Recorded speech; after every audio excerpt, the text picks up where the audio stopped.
Hello there. It's Mike. And Katie. It is episode 220 or season 6, episode 1. Tim Burton Appreciation. This week on Cup of Rad.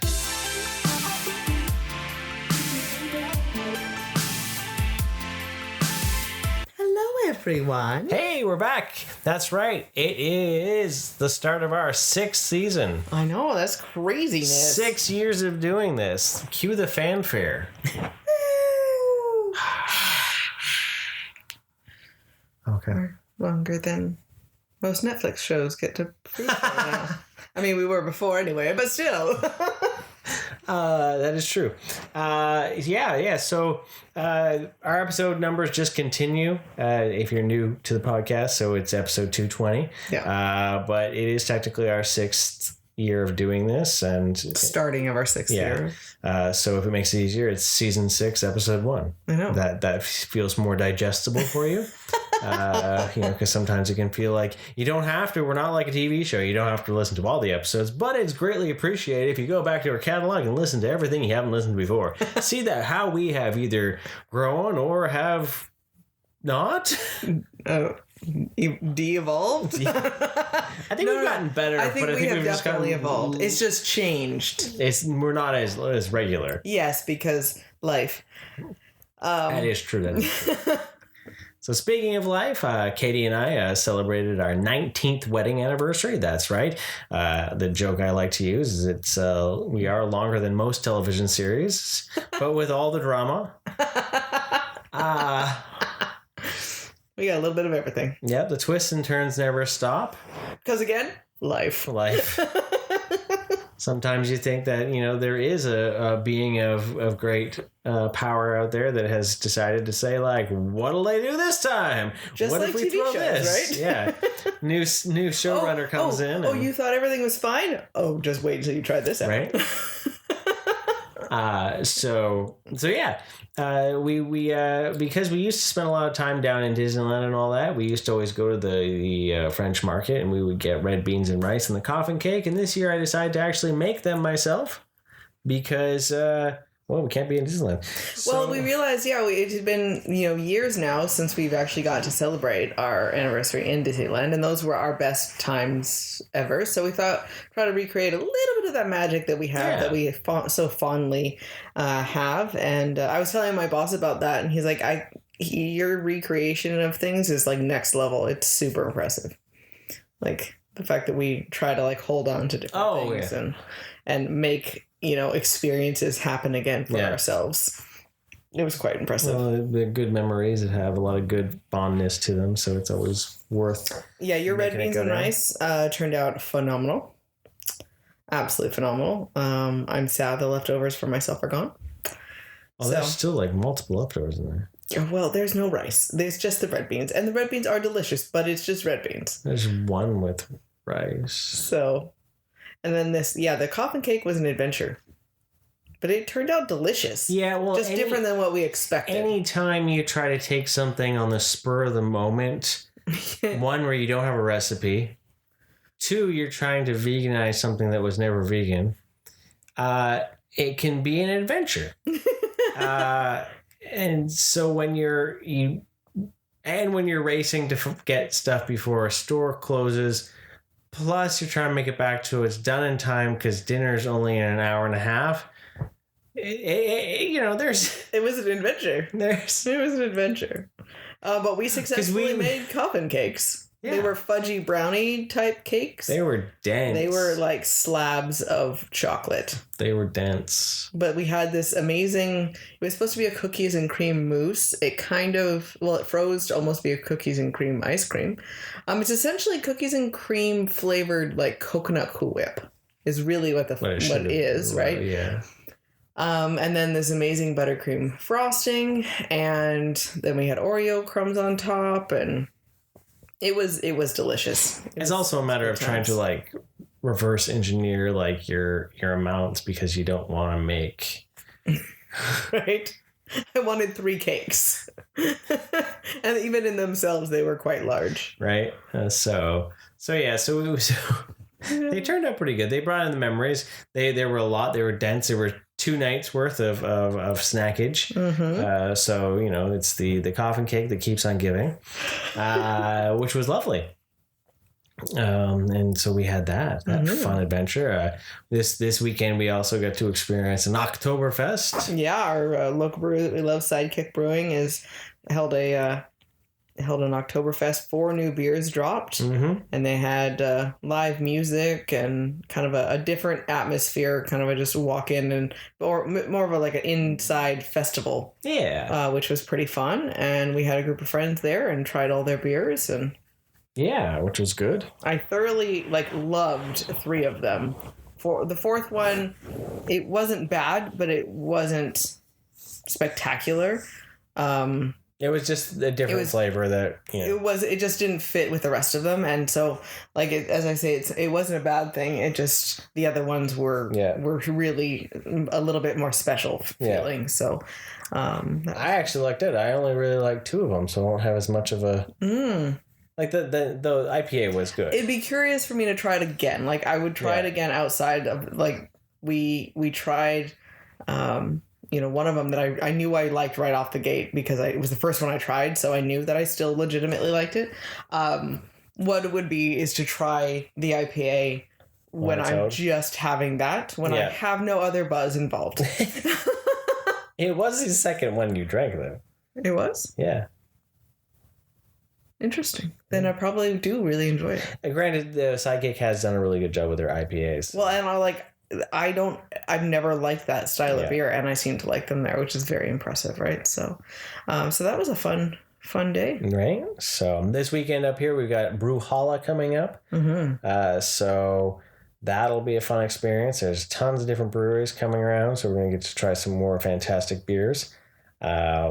And The Exorcist Believer's coming out. That's what we're supposed to be doing on Sunday. That's what we're supposed to. And then I forgot it was Canadian Thanksgiving. And then it's Thanksgiving. So, there's a whole lot of things to fit in there. Hope and dreams. Okay. Well, we'll figure it all out somehow. So these last few weeks, hey, you know what? No spoiler review. This just dropped, so this will be exciting. This is something new we can add. Ahsoka season finale.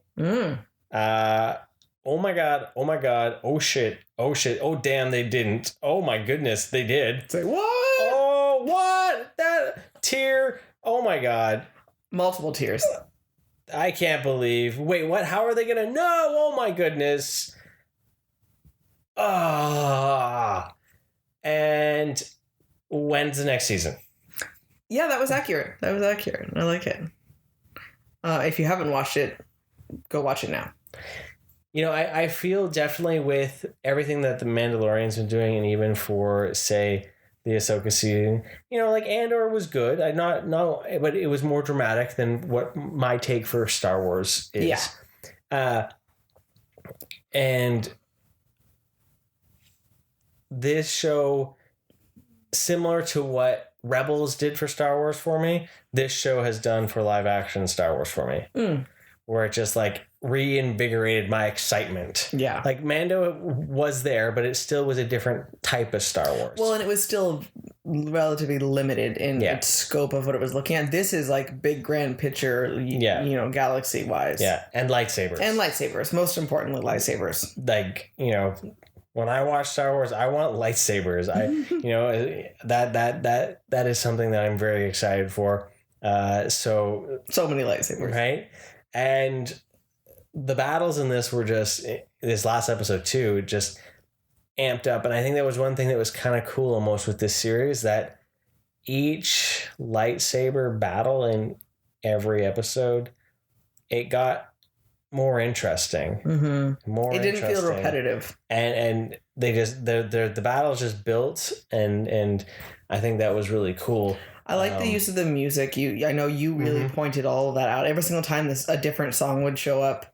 Okay, do you hear that? And it really adds a tone to the scene itself. Yeah. And it can shift that, and it was noticeable. There was definitely some choices made with and this is the same guy that did which I thought was cool. He's the same guy that did the Rebels.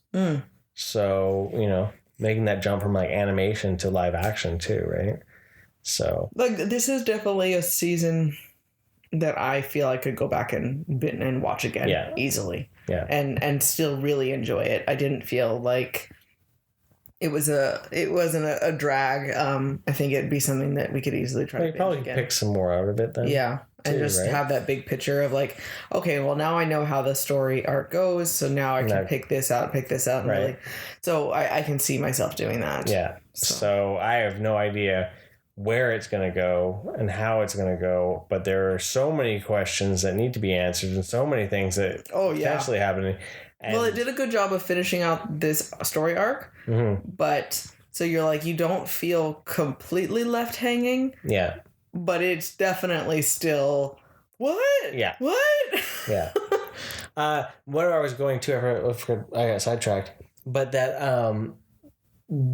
Mando and this feel like what someone that actually understands the lore and wants to build on the lore makes for a Star Wars versus, say, some of the other things that happened with the sequels and stuff where it just was more like, I want to make a Star Wars movie. Yeah. Right? Yeah. So it's the idea of that root understanding of the ideology behind it and the analogies that these stories are and the it's like a theme understanding rather than I like space. Yeah. You know, it's... I like blasters. I remember how cool Han Solo was. Yeah, it's not based on nostalgia, I think, too, right? It's based on a very deep appreciation for the old and the potential and the different...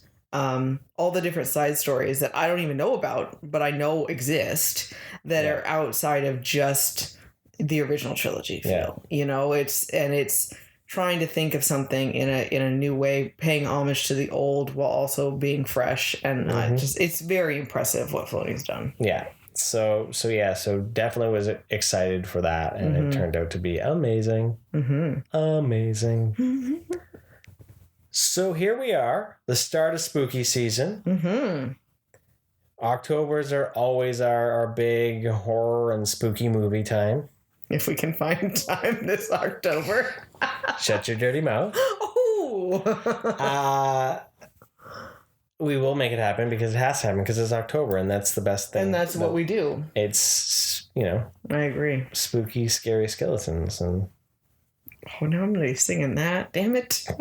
Damn it. So what we did in preempt fashion, we decided to watch a shit ton of Tim Burton movies. Yep, that's what happened. And I didn't even realize how many we had watched until we started making the list. All right, go down the list, Katie. Okay, so what do we got? We had this is like weeks back now too. And then a bunch of them just recently. So we have Pee-wee Herman. Big Adventure. Pee-wee's Big Adventure, is that what it's called? Beetlejuice. Edward Scissorhands. Ed Wood, Sweeney Todd, the Demon Barber of Fleet Street, Mars Attacks, and Corpse Bride. On this week of Cup of Rad's RADnesia! Tim Burton. Wild, right? Right? So, yeah, I mean, that's a whole lot. Okay.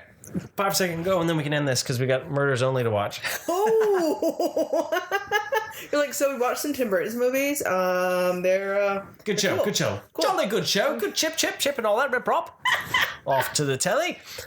So Pee-wee's Big Adventure we watched. You really are like, can you tell he had sugar?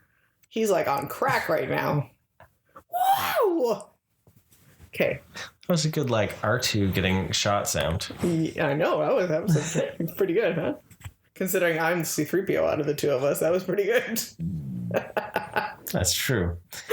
Pee-wee's Big Adventure we watched at the time. It was because of Pee-wee Herman's passing, and it was like you know what, we need to respect what was a quirky, thing, and that's what spun this almost Tim Burton rewatch. Yeah, well, it was because even for myself, I think of Edward Scissorhands, Sweeney Todd, and of course Nightmare. You have all these dark gray things, and then you think Pee-wee, and you're like, how can that be Tim Burton? Right. But then when you watch it, yes, Tim Burton. In all of the good ways, right? You're like, this is weird. Yeah. must be Tim Burton. And then you hear it, and now obviously you know, because it's Danny Elfman. Right? So this was Tim Burton's directorial debut. So this was his first foray into actually making... Which is really film. impressive, yeah.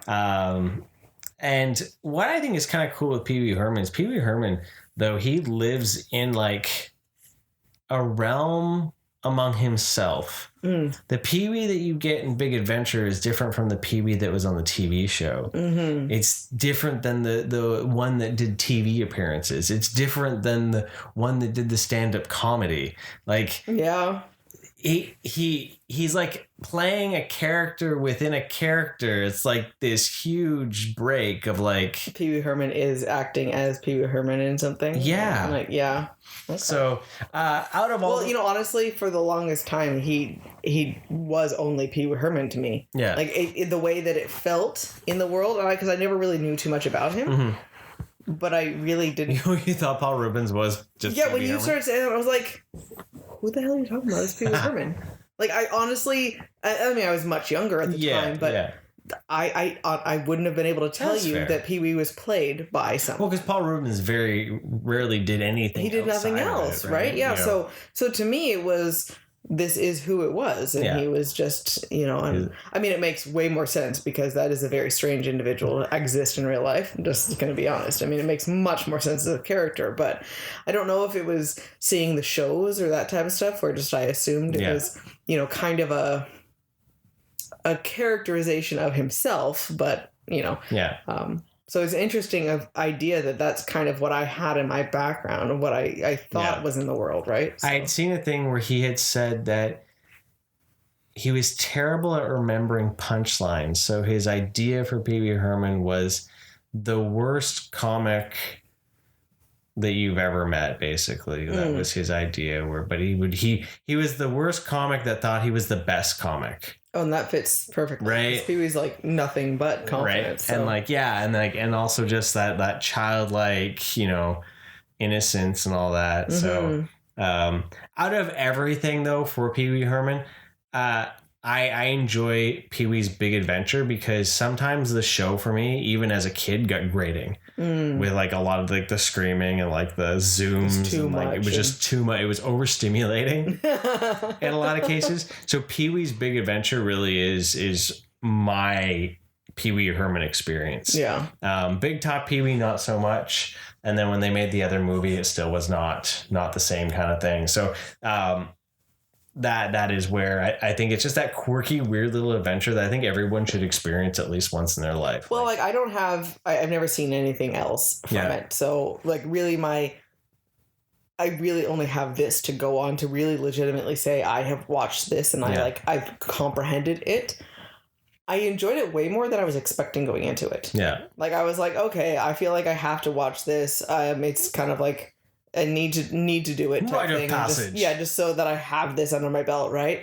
And I was like, I really appreciated it like way more than I was expecting. It never felt like, oh God, what am I watching? Yeah. I think as an adult, you see some more of the humor, especially in the movie, that you wouldn't have seen as a child. Yeah. So like, I appreciate it quite a bit actually. So. And Danny Elfman's score is just super fun in this one. Just that. And I realized now too, when I watch it again, I wouldn't have been able to tell you anything about it, but I do remember having watched either bits and pieces of it, or at some point you probably showed it to me and I was like, oh God, what have you done to me? No, we've never watched it together. Okay, then there you go. So I probably would have seen it in bits and pieces because some of it did seem familiar. But again, I wouldn't have been able to tell you about it. So, but yeah, it was good. Beetlejuice, we ended up watching on TV. We just ran across it and we just decided, and we never turned it off. It was like later. We never do that either. But it was on a movie station, so there was no commercials. Yeah. So it was just like, oh, Beetlejuice is on. And then we're just like, apparently this is what we're watching now. Yeah, and then we went to go turn it off, and Kiddo was like, whoa, whoa, whoa, whoa, whoa. And so we finished it. Beetlejuice is one of those ones that like, it's going to be a weird like tightrope walk. Interesting. I love it because it's so darkly weird. Okay. There's a but there. But as I've gotten older, the realization that the character of Beetlejuice, my memory comes more from the cartoon, less of the movie. Okay. I like the actual character of Beetlejuice. Because when you watch Tim Burton's Beetlejuice, how little Beetlejuice is very little in it.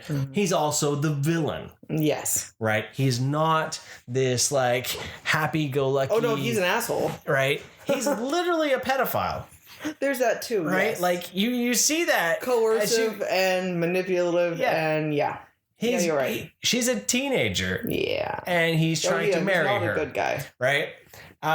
So you see that, and then you see the culture that's built around it, and how much is like the popular culture around it, and every like it these just things. Gives guys an excuse to be a douchebag, and if they want to. But it's just like. But then, like, is it because we forget about Beetlejuice the movie and our brains have been saturated by what was the cartoon, where it was like Beetlejuice and Lydia going on little adventures in the nether realm, trying to solve problems and having a good time. And there was no relationship. Right? Otherwise just friends. See, I never watched the cartoon. So my only experience with Beetlejuice is the movie itself. So, I mean, I've noticed and judged his character more as I've got older.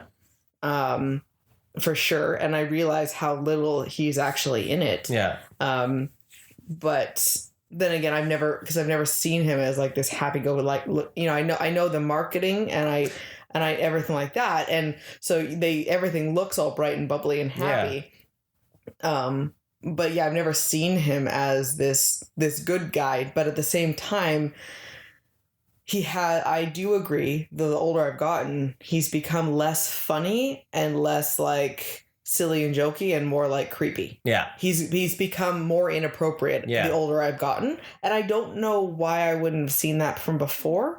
Unless it was just like I got caught off in the silly spookiness of it. And seriously, the way that movie ends with the whole dance scene and everyone being all happy, it like brainwashes you into forgetting the terribleness that it just happened. maybe and that happens every single time I watch that movie, where I go from like, holy shit, this is terrible, where he's taking over everything and this is really scary and really creepy, and then it ends with this happy like floating dancing scene and you're like, everything's wonderful, this is awesome. It still happens. maybe that's what they're but that be the point. Maybe right? it is. That's my feeling. Like, don't get me wrong. Like, if NECA brought out an Ultimate Beetlejuice, I would buy it because I freaking love it. And Michael Keaton's delivery of those lines and his character, the way he does it, is fantastic. Melded in with like the costume design and just the weird quirkiness sets and everything from. Oh, the movie's still amazing. So it's that. I guess it's the culture behind it that I'm. It's kind of like the Rick and Morty culture. Oh, the different understanding. People are morphing it into something that it's not because they don't remember or realize it. But they don't see it. They don't see it because they want to see it in themselves and they want to see that like fuck you attitude. And just like hold on to it versus like seeing that no, he's the bad guy. You don't at the end in the movie you don't want him to win. Because like the civil servants are actually scared if he gets out. So he's a really, really bad guy. So, well, and it shows like how manipulative he is. They've tried so many ways, and you the way he talks, you can just see how he's he's sleazy. And in the most clear way. Because I always saw her like stepmom as the villain. Because she seems like she is, right? But she's really not a terrible person. They're meant to be rich a little white privilege, right? Yeah, they're meant to be stuffy, and hoity-toity, but she's not evil.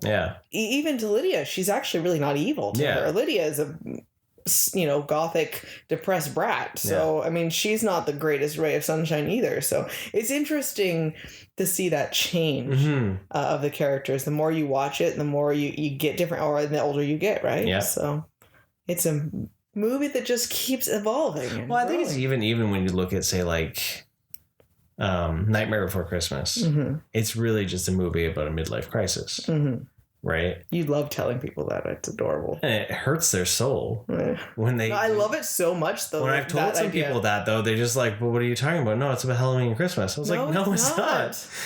That's Jack's having a midlife crisis. It's the package they put it in. Like, it's actually a really dark and depressive movie when you think about it. Well, if you think the movie is dark, go read the book. Yeah. That poem is depressing as hell because there is no happy ending. Yeah. It's just sad. So there is no bright positive. He feels better and he's gotten over it. It just ends in his sadness. Yeah. Well, yeah, and that's the thing is like, so yeah. You know, you see those things as you get older, what is actually being said, right? Yeah. Versus what isn't. Well, I mean, and I think we forget with Beetlejuice, it feels like it's a story about Beetlejuice. No, it's not. It's about a story about dying and dealing with that death and how that transformation itself. That's and how that affects others. That's the point of the story. It's not about Beetlejuice. Yeah. He just happens to be, you're right, as you say, the villain of the story. That is something they have to overcome, is that desire to make their situation different than it is.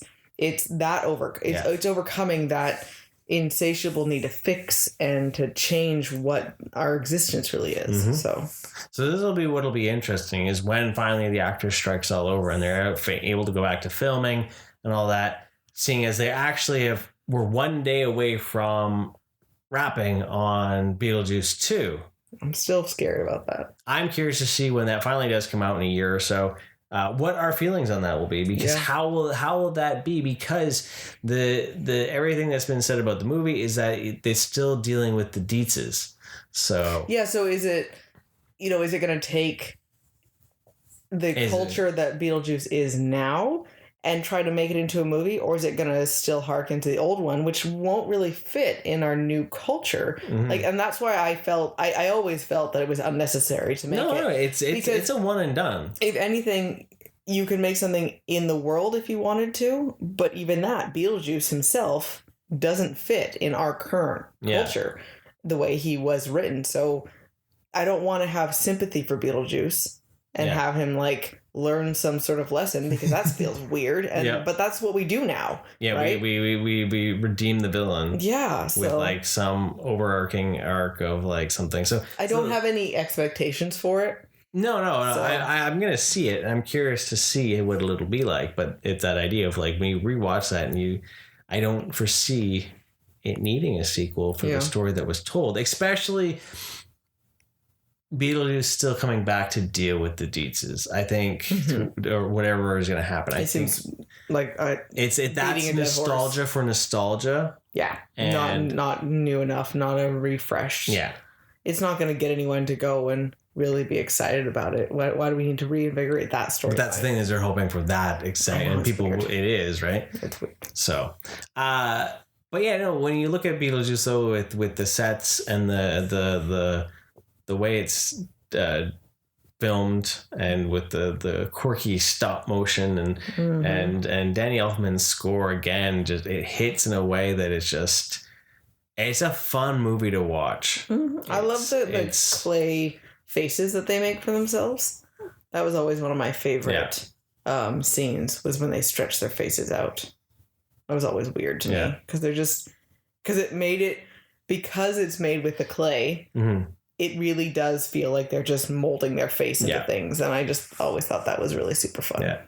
Beetlejuice stands out for me. It was that first movie that was creepy, but colorful and whimsical. And was like, I had that, like, I'm the Lydia in my world, where it's like, I want to be in the land of the dead. And I want all those like Dayglow you're caught right there in the middle of things, and like that, like skulls are fun, and and that was my like, that was that breeding of that personality trait on me. Yeah, right? that makes totally imprinting makes sense. of like this is the world I want to be in. Yeah. Right. So especially then when Nightmare hit, it was like these are perfect. these are my color palettes. These are my these pops of color and the weirdness and everything's askew. Like right. Yeah, I love that about his films is the weird angles and shapes of things. And that goes with Edward Scissorhands and yes, looking at how much the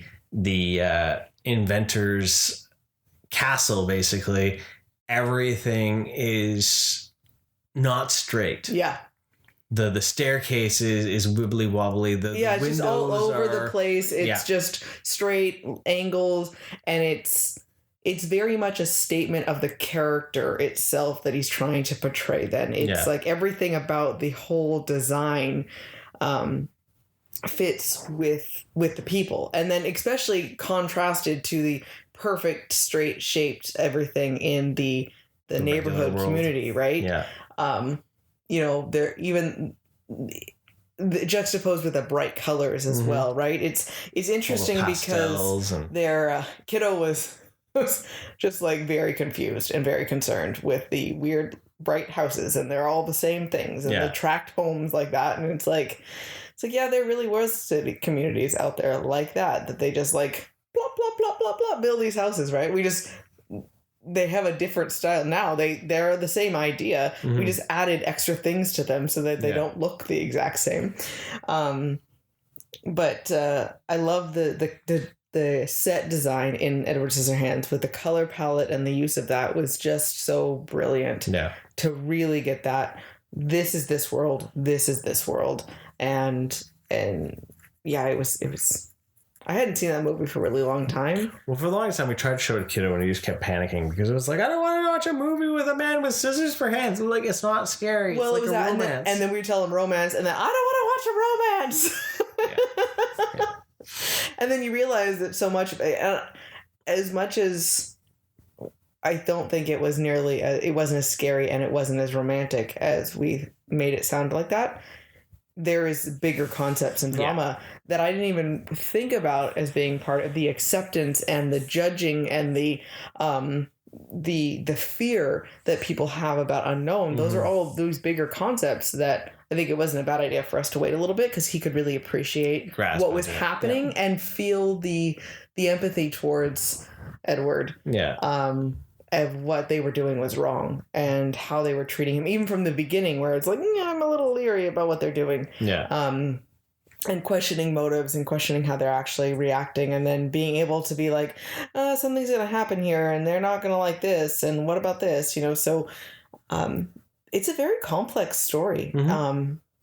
And Johnny Depp just did a great job at acting him with so much body language. Yeah. Right? He had so little words in it, but the way he just stood, and he had a very good presence for the character. It was Johnny Depp's Karloff moment. It was, yes, very much so. Back when he acted still. He wasn't just Jack Sparrow. Right? Edward Scissorhands boils down to it's Tim Burton's version of Frankenstein. Yes, very. Besides his Frankenweenie, which is his other. It's weird to me that he has directed a live action short film, Frankenweenie, and then remade that film as a claymation film. And then but the fact that he actually had made it Frankenstein with Edward Scissorhands. I think he's a little obsessed with that story. It makes sense. It's dark. It's a wonderful story. It's a modern Prometheus, even though it's not really modern anymore. Actually. Really? But that was one of the things it was originally called. I know, but it doesn't really make sense. Oh, not the monster's not the Frankenstein. I know. He gets too close to the idea of getting too close to something and gets burned for that. So I guess it's that idea. So it's the concept of Prometheus of being.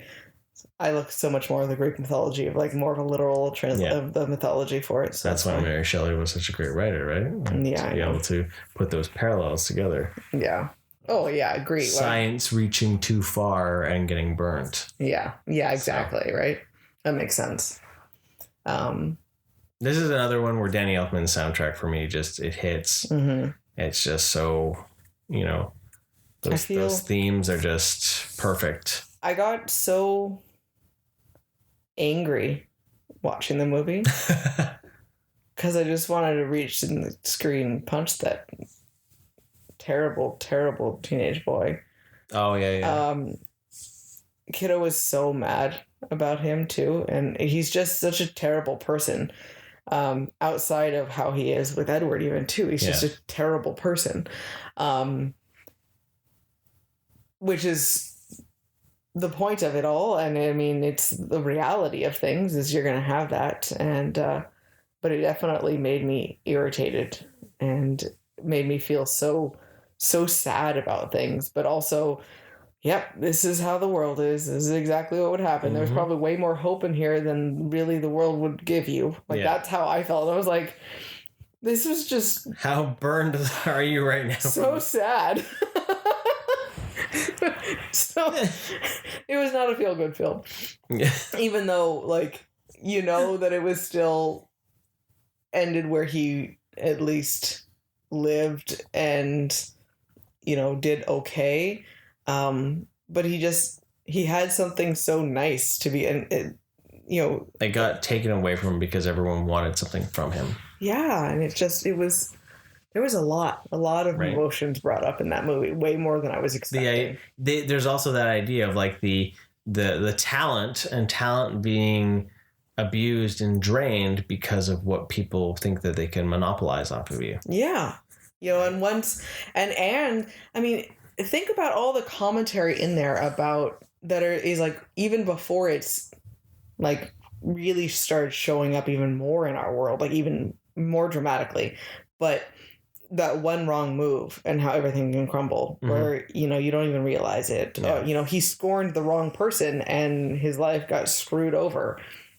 Yeah. You know, and constantly having to, you know, not trust people. It's the problem of trying to be too trusting. Yeah. And it's just there's a lot happening in there. But yeah, exactly. Taking advantage of people and the trusting. Yeah, I get that. So, yeah. Right. There's so many themes within it. So I think it's underrated only on the fact because it is a Tim Burton film, and that it seems like it's just this ridiculous premise. But I think that's the thing that he did well as a director, especially more in his early years, was to almost put the context and substance that is usually found in horror movies, but make it a PG-13 digestible package, and be like, things can be dark and creepy, but there is substance there. Yes. Right? And it doesn't have to be all gore and flash and all that. Well, those traditional horror movies are not just full of gore. Yeah. There are deep themes within those horror movies, or those classic horror films, because they're so old. That was before it was all the gore. You know, it was scary to think about, you know, some grotesque being, you know, coming out, but then what if they're not really the bad guy? What if the humans, again, it's like the Scooby-Doo moment. What if the humans are actually the problem? You know, we can't always come back to that. Always come back to that. Everything is all monsters are human. Yep. Right. So. And that's the most terrifying aspect of it. Yeah. And that the film itself shows that the humans monsters, are the problem. Yeah, are the problem. Yeah. Not Edward. Edward is just trying to live his life. And he gets pulled into. It's so sad. Like I'm like really distraught. Like remembering this film again, and it's gonna make me cry. Okay, so we went to Ed Wood. So not only did this become a bit of like a Tim Burton thing, we realized how much Tim Burton and Johnny Depp worked together, especially with Ed Wood. Now, Ed Wood doesn't really fall into the whole spooky season thing, but it does have that theme, being that Ed Wood directed horror movies back in the 50s, or science fiction as they were. Ed Wood deals with the life of Ed Wood, the director. Yeah, it's like a dramatized biopic. Yeah, fictionalized. I think it takes place, it's 5 years, it said, of his life, of when he was trying to break into movies until he actually finally did his first film. So Ed Wood, to me, reminds me a bit of like more of like the Rocket Man feel, not the musical aspect, but like that fantasy of a time, right? Where there are things where it feels like it's embellished in areas to be more entertaining, but I think it makes for a more entertaining film. Yeah. Right. I love the fact that it's all shot in black and white. It makes me feel like I'm watching something from the 50s. Everything's filmed and it's like filmed that. like it's it filmed too. like that. And I think Tim Burton did a great job of trying to recreate a film from that era. Yeah. Right? Because it feels like there's the echo from the sound stages. Well, and you say the shots that it has, the cuts that it has, you know, the way they move, it really feels like you're watching an old movie, not something from the 90s. Yeah. You know? And I think that was just a great switch for him as a director to show that he can do other things. Like, this is so far out of like all the other way, even like Batman Returns. This is so much more static, and not in a bad static way, but like we only get the floating Tim Burton shot once, and that's in the opening credits. Yes. That kind of flowy camera that he always uses in every movie. Yeah, this is definitely a different style. Right. So I thought that was super cool, you know, to see as a director to evolve. This one here is one of the times that he didn't work with Danny Elfman. This was Howard Shore. Well, and again on this one too, Johnny Depp was phenomenal actually in his acting. Like I was really impressed watching. Because it didn't feel like Johnny Depp. Yeah. Right. I think that's the thing though. After Pirates, he just became Jack Sparrow. He became Jack Sparrow playing all the characters that he played. Yeah. And he lost himself so far into the role of Jack. Then you can even see it in Sweeney Todd. Yes. Right. He basically started being like, if almost the persona was Jack Sparrow, and then he was just acting. And this was still, he was young enough that he was like, well, you couldn't. There was voices. There was no accent. Yeah, and it's like it's gotten to the point anything now where I forget that Johnny Depp doesn't have a British accent in real life, because then it just feels like he doesn't ever drop his accent. Yeah, he's trying so hard to hold that. And it's rough like and tumble.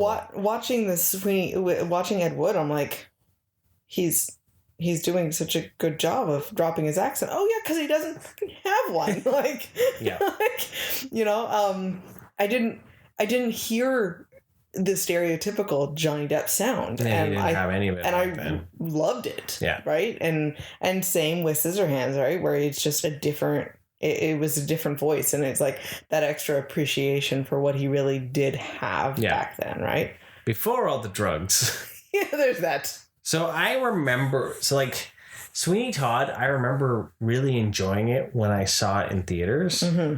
And I had watched it a few times because we owned the disc. It was the only way we could watch it. It was the disc. I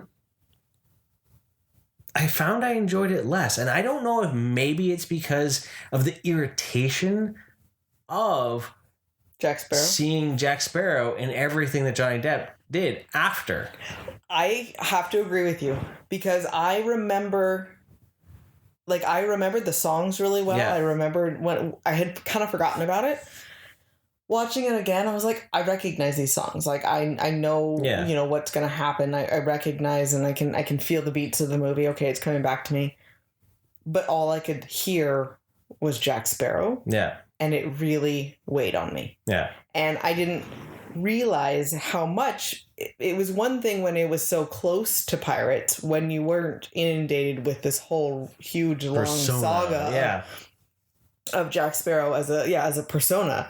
When it was like, okay, well, it's just because he's playing a British character, so that's why he sounds similar. Like, sure.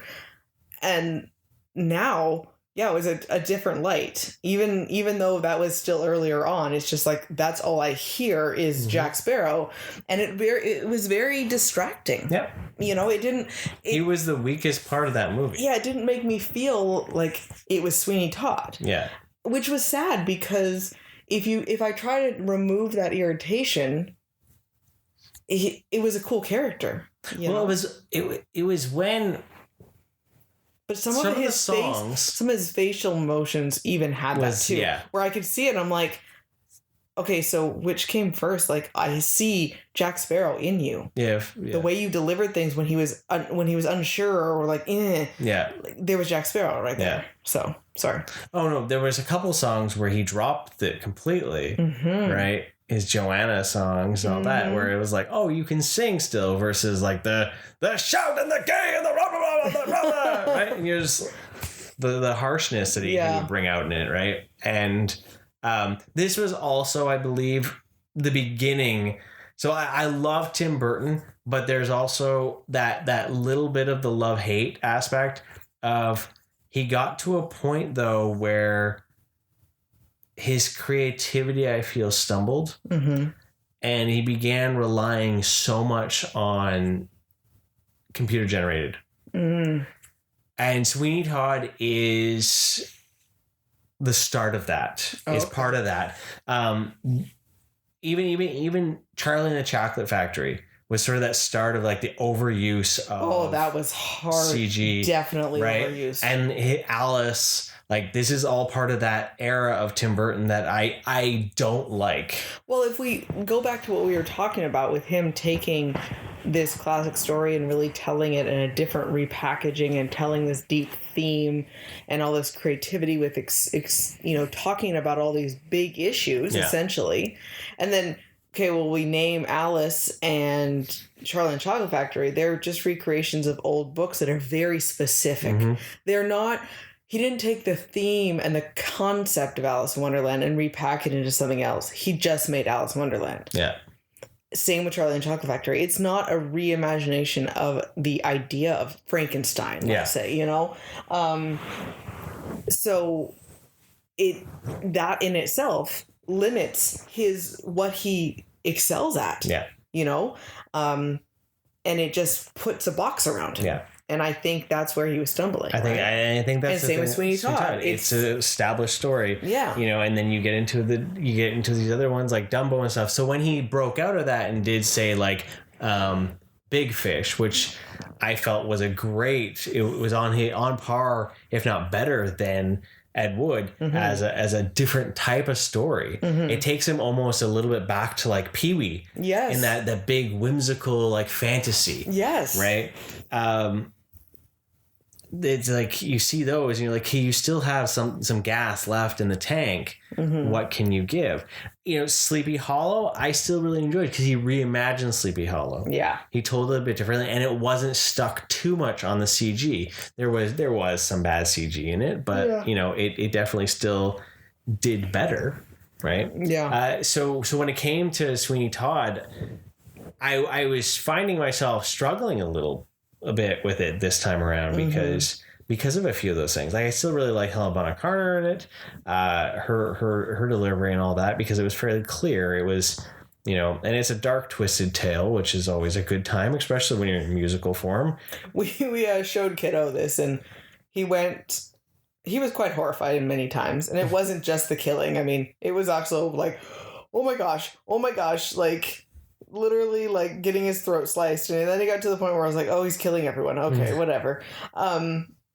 I appreciate that he was horrified not just about the killing, but also about the terrible judge and what an awful human being he was. So that's always good when he realizes those is terrible as well. Because that's just as scary of the story. Like that idea of how that greed and the idea that he could have whatever he want ruined so many people's lives. Yeah. Because not only did he ruin Barker's life and his wife's and his daughter's, now he's ruined all the people that Sweeney Todd killed, Yep, just like, that chance at revenge. Yeah, just all of that, right? So I love that the movie just ends and Kiddo was just like, wait, what? Like they're all just they all just died and there's yeah. Yeah.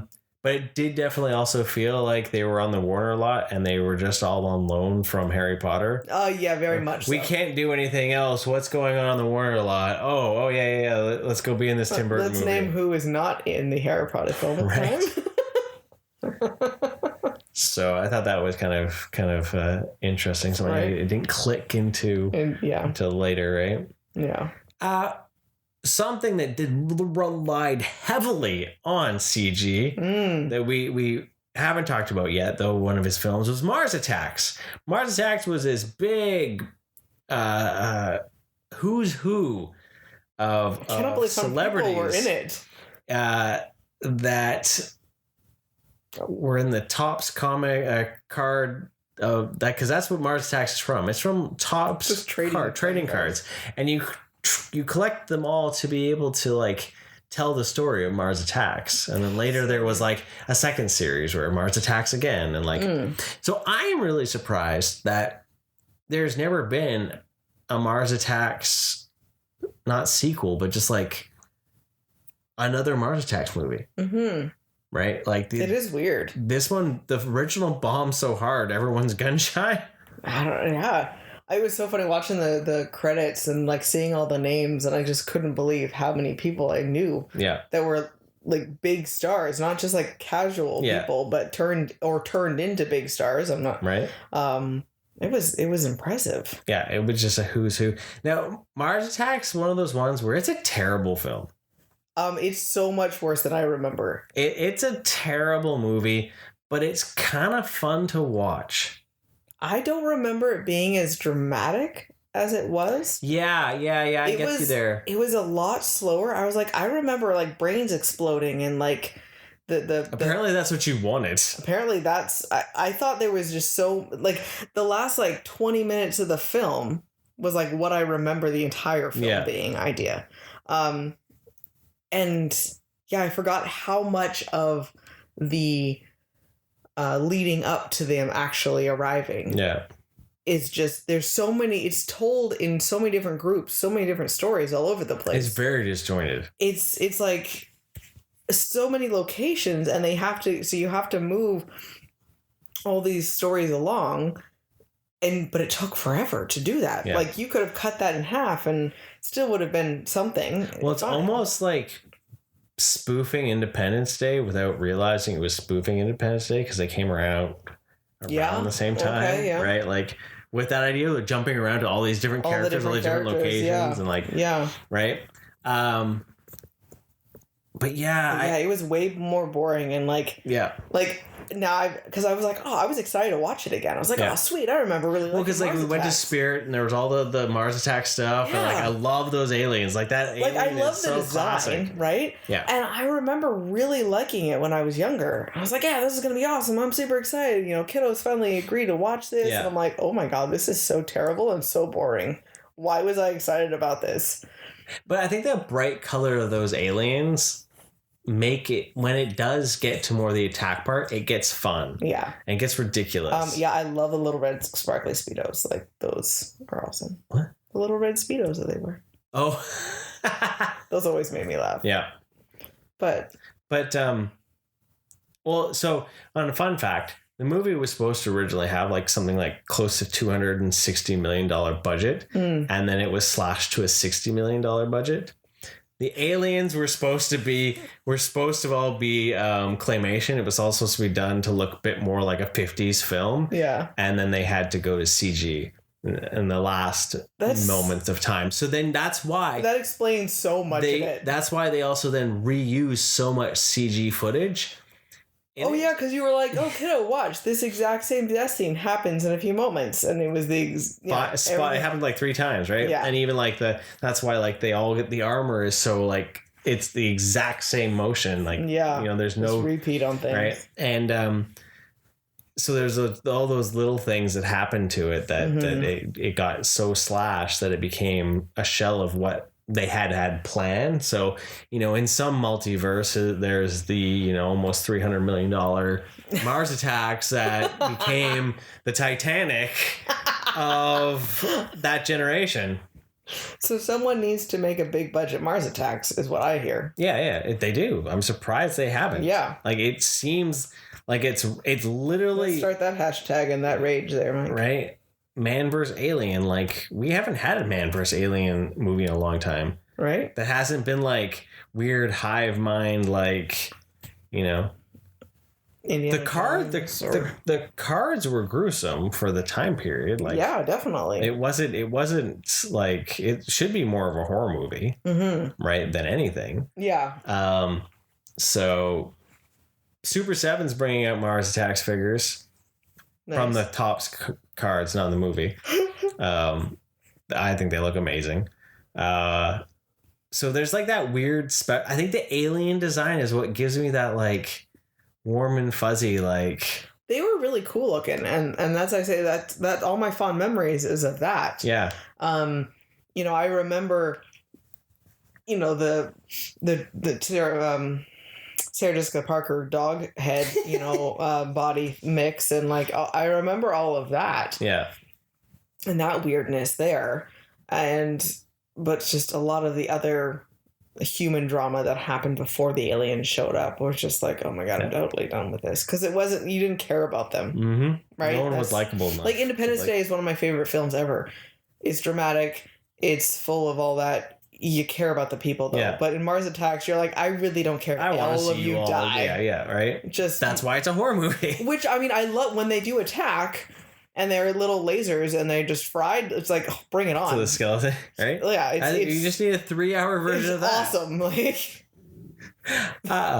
So when watching, and after watching Beetlejuice, actually fairly close to this, we realized that Jack Nicholson is playing Michael Keaton, playing Beetlejuice, playing the land developer. Yes, that is true. Yep.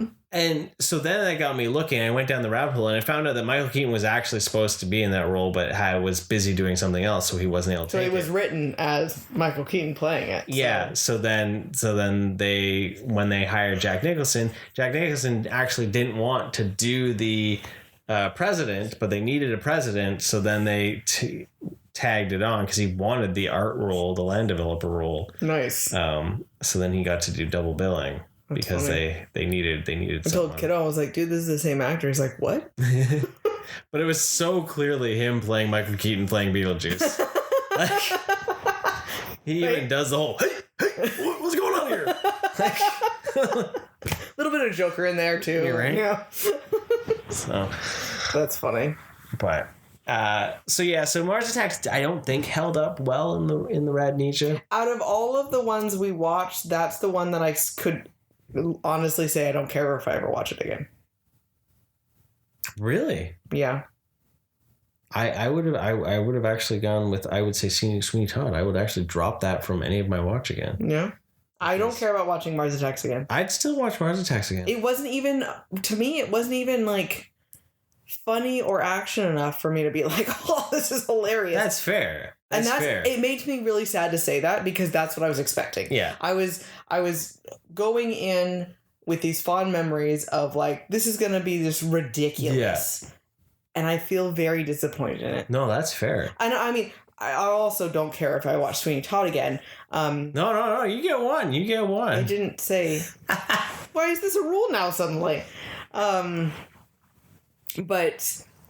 I think it's not for the fact that it was so much of a letdown, because it still was interesting. And like, especially I like the song part of it. The songs were interesting for that. Yeah. But we should go see Sweeney Todd on stage then. Yeah. And so like for me, if I'm going to watch something that's dramatic and full of more of the human drama feel, like by all means, I'm going to watch Edward Scissorhands in a heartbeat, you know?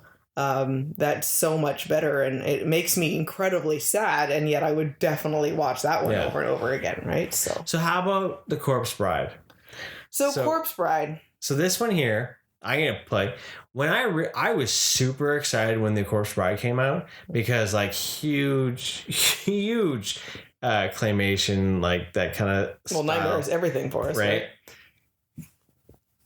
Tim Burton directing. Doing like another Danny Elfman doing music. What could go wrong? I don't like this movie. Yeah. I realized it more this rewatch. Yeah.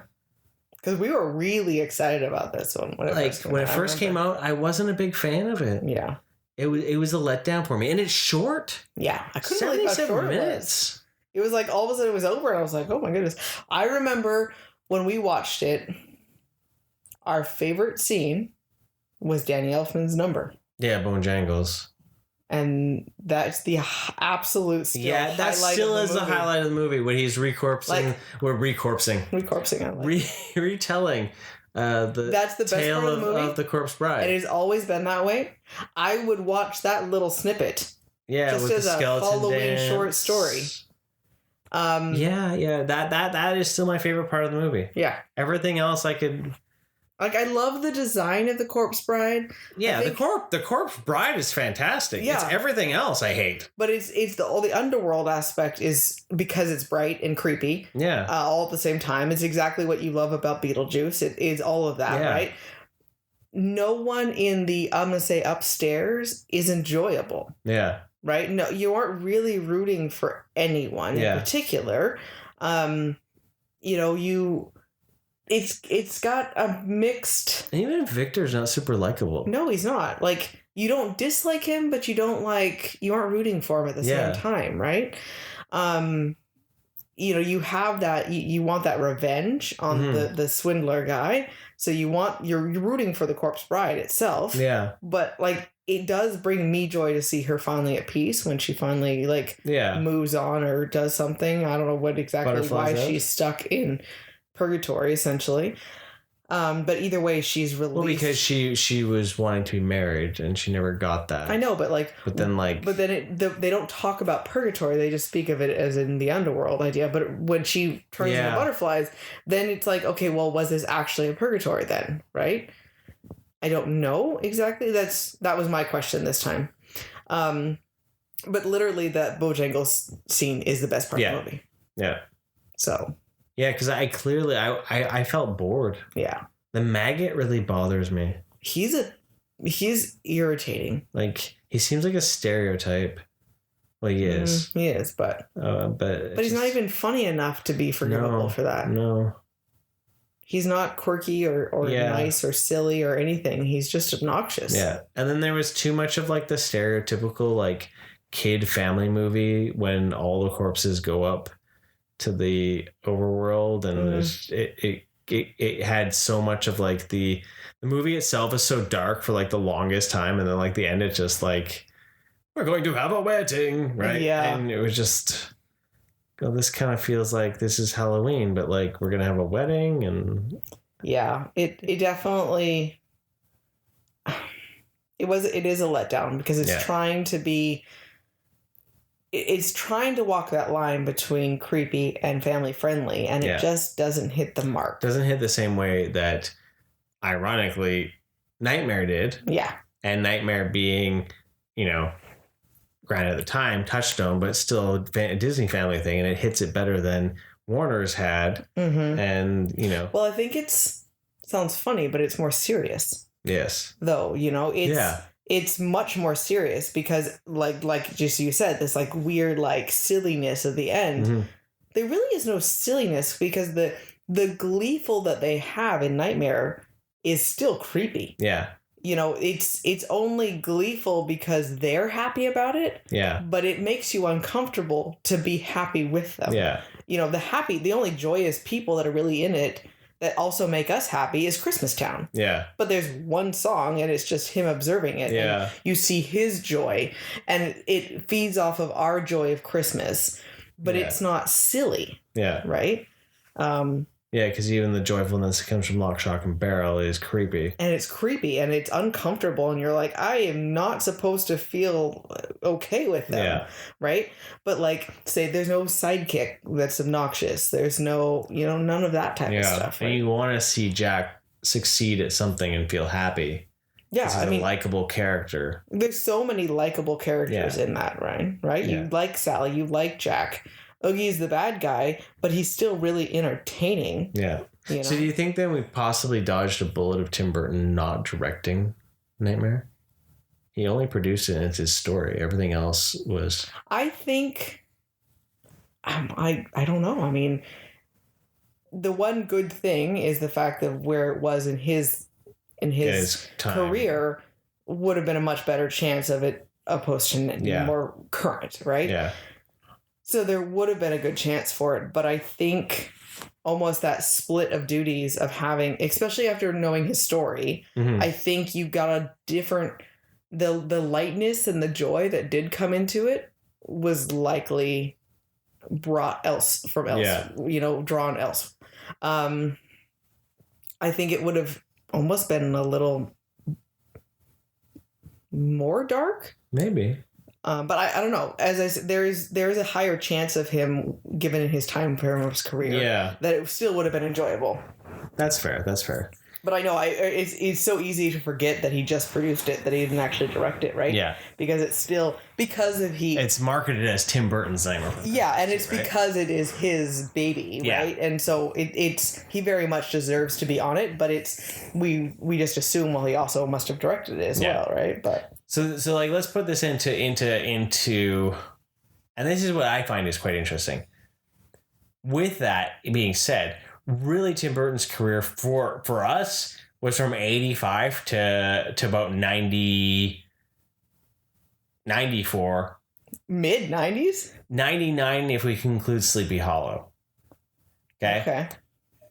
So like, ones we haven't talked about were his Planet of the Apes, which was another remake, which I haven't rewatched in a while, but I remember always just liking the costumes in it and the music. Be interesting to watch it now with our kind of really dig deep into his overall career and kind of compare it to other things that we like about it. But like, it's going to be really hard when that one was so weird compared to the newer ones. Right? Big Fish came out in 2003, and I think that was one of his peak directorial. Right, I would like to watch that. Big Fish as well. I've watched it a lot of times, and it's always oddly one that always makes me cry, and I'm not a crier. That is very strange. So. I remember really enjoying that one and knowing that it was very emotional, but I don't remember it very well, so I would love to watch it again. Yeah. So in 2005 is when The Corpse Bride and Charlie and the Chocolate Factory came out.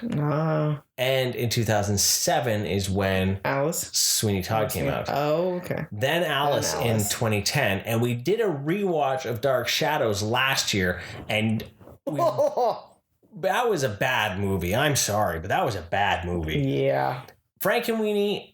I really like Frankenweenie is fun. It's long, but it's a Disney movie. Like, it doesn't feel like a Tim Burton movie. Yeah. After that, I will admit, as a big Tim Burton fan, I'm surprised I've never watched Big Eyes. Yeah. But we were just talking about that. Like, we need to watch need to watch that. This one here, I really liked the book, but I hated the movie. Mrs. Peregrine's Home for Peculiar Children. I love my dress from it. Yeah. That's my favorite memory. Yeah. The movie was another one. He got so much into the CG and he's adapting things and just I don't remember the movie really at all. Well, it's a shallow frame of what the book was too. It's not nearly as creepy as the book, which was even weirder. And then we got Dumbo, and then he did 4 episodes on Wednesday. So and Wednesday was good. And, I don't know exactly what 4 episodes he directed. Can't remember them off the top of my head. Probably like the first 2 and the last 2 or something like that. Yeah. Right? And I really like those. I remember, like, when Alice hit, I remember being so disappointed. I was so excited. Because I love the idea of Alice, and I was like, well, this could be really cool, and this could be fun. Yeah. And some of it isn't terrible, but overall, I was just like, this makes me sad. I get caught up in the terrible graphics. Yeah. And I just can't get into it after that, and it's just so meh. Yeah. So Pirates came out in 2003, the original. So it had been 4 years between that and Sweeney Todd then? You said 2007? Yeah. Yeah, he was full on in Johnny Depp into Jack Sparrow then. So 2007, well, because he already did Dead Man's Chest and At World's End. At World's End came out 2007, just with Sweeney Todd. Oh, goodness. So, no wonder we were feeling that was all he was doing. Yeah. So he was just, on the bottle of rum. Yeah. And just that. So, yeah, definitely the 90s were peak Tim Burton for us. And it makes sense. I mean, then, you add in also peak Johnny Depp, in my opinion, then too, right? I mean, don't get me wrong, I love him as Jack Sparrow. Yeah. But I want Jack Sparrow to be in the pirate movies. Yeah. I don't want him. Yeah. It's everything else. Everything else. Yeah. So, well, this has been super fun, though. It was fun watching all of those and really comparing the different styles to them. And out of what we watched, so what is probably your favorite rewatch that we had? I think it's Edward Scissorhands for you. I was gonna say the one I think that I think too, like Beetlejuice, I know it so well. Yeah. There wasn't anything really a surprise about that other than maybe some new thoughts Nuances, on it. Yeah. But I was thoroughly blown away how much I enjoyed Edward Scissorhands only because it was really emotional for me. So it stuck with me a lot more because I didn't remember it well enough to be like, That's fair. yeah, it's this. So I think that out of all of these, I was probably the most excited to rewatch that one. Yeah. Because it felt different. Yeah. And I also enjoyed it. So That's what fair. about you? Probably the same, Edward Scissorhands. And even Pee-wee, even though Pee-wee's not spooky. But those ones really... That one was really fun. Those ones stood out, though, that I wasn't irritated with them. I wasn't frustrated. I wasn't burnt out by things in it. They felt wholesome. Yeah. In a way. Yeah, well, Scissorhands, there was a bully, but there was no creepy people. But just everything about it, just, I don't know. I hate her hair, though.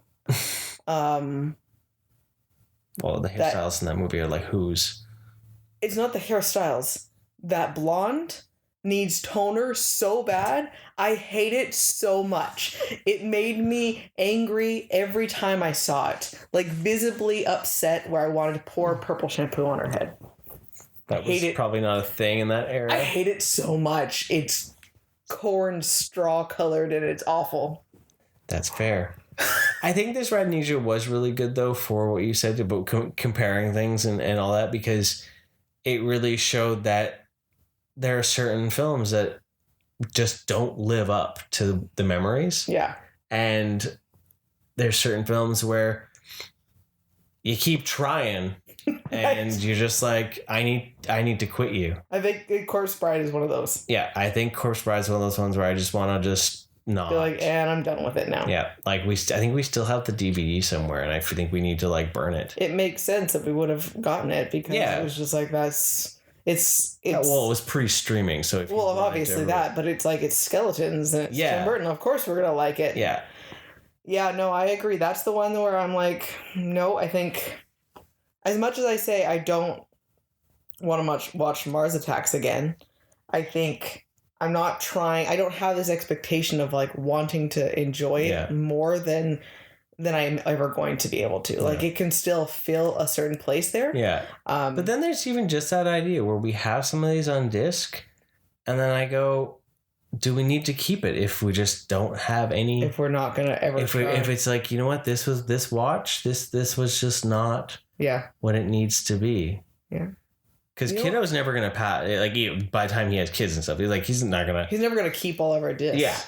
Honestly, that would be something for the Charlie and the Chocolate Factory, because I remember having this weird special place in our heart for it, because I love the original story and everything, and it was something different for it. Yeah. But watching it again and seeing if it still hits the same now, or if it was just the shiny like excitement at the time. I think I like the songs. Yeah. But I don't think I do too, right? Really care about the rest of the movie. Do we care about the rest of it? Yeah. Exactly, right? Or is it still because I can still imagine him, Johnny Depp playing that character, but he is obnoxious in it.